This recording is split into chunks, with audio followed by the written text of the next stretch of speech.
Channel देखने वालों के लिए उस्मानी का संविधान खतरे में, संविधान खत्म हो चुका है सर, संविधान है ही नहीं, मनुस्मृति लागू हो चुकी है।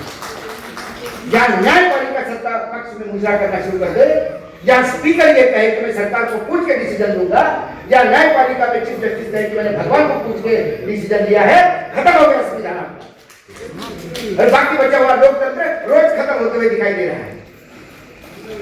मात्र नाम के लिए संविधान होने से संविधान नहीं होता है। संविधान की स्थिति सिगरेट के ऊपर लिखी हुई स्टैट्यूटरी वार्निंग की जैसी है कि सिगरेट पीना घातक है। वो पढ़ते हुए भी आदमी सिगरेट पीता है। इस देश में संविधान लागू है और लगातार मनुस्मृति इस पर राज कर रही है। ये वस्तुस्थिति है। अब मात्र मतदान के लिए अधिकार मांगने से नहीं होगा, अब लोगों को जागरूक करना होगा। क्या हुआ?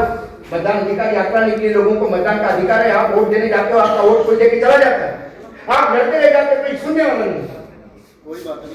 बाहर के लोग आके वोट करके जाते हैं।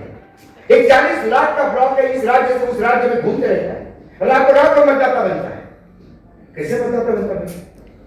जब जागरूक करना जरूरी है। सिर्फ एक इस देश के नागरिक को, यदि उसको संविधान चाहिए और जिसमें लोकतंत्र चाहिए, तो एक नागरिक को एक लड़वैया होकर लड़ना होगा। हर इंसान को लड़ना होगा, अपने अधिकारों की रक्षा स्वयं करनी होगी। नरेंद्र मोदी जी कुछ भी बोलते में विश्वास नहीं रखता, लेकिन एक मोदी जी ने जरूर कहा और पूरे देशवासियों को सुनना चाहिए। उन्होंने कहा आत्मनिर्भर रहो, मेरे भरोसे मत रहो। तो आपको आत्मनिर्भर होना होगा। आपकी लड़ाई के लिए, संविधान को बचाने के लिए आपको हर चीज के लिए आत्मनिर्भर होना पड़ेगा और लड़ाई करनी पड़ेगी।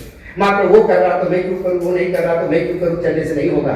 हम अपनी पीढ़ी जी लिए हैं, आने वाला भविष्य जब वो देखेगा इस देश में तानाशाह राज कर रहा है और ऐसा ही चलता रहा तो 2029 के चुनाव में 400 प्लस लेके आएगी बीजेपी।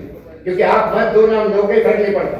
चुनाव के नतीजे पहले डिजाइन किए जाते हैं और उस हिसाब से नतीजे आते हैं, उस हिसाब से चुनाव करवाए जाते हैं, उस हिसाब से मतपेटियां बदली जाती है। कुछ नहीं कर सकते। और जब 400 सीटें आएगी तो वो कहेंगे कि लगातार भाजपा ही जीतने 50 चुनाव करने की जरूरत है, विकास के लिए काम का पैसा लगेगा। ये समय इस देश में आने के पहले जमना होगा। हम तो जो हमारा काम है पत्रकारिता का, जो बोलना है वो 24 घंटे हम बोलते रहते हैं। आप लोग सामने रहते, लोगों के बीच में रहते, आप नेतृत्व देते हैं। पत्रकार नेतृत्व नहीं कर सकता, पत्रकार नेतृत्व के लिए सप्लीमेंट काम कर सकता है। ये सारी चीजें आपको करनी होगी। यदि मेरे बोलने से किसी को बुरा लगा होगा तो गाली मुझे देना, मेरे सुधांशु को खुशी मत कहना। और सुधांशु तुम पात्र हो, पात्र ही रहो, पात्रा मत बनना।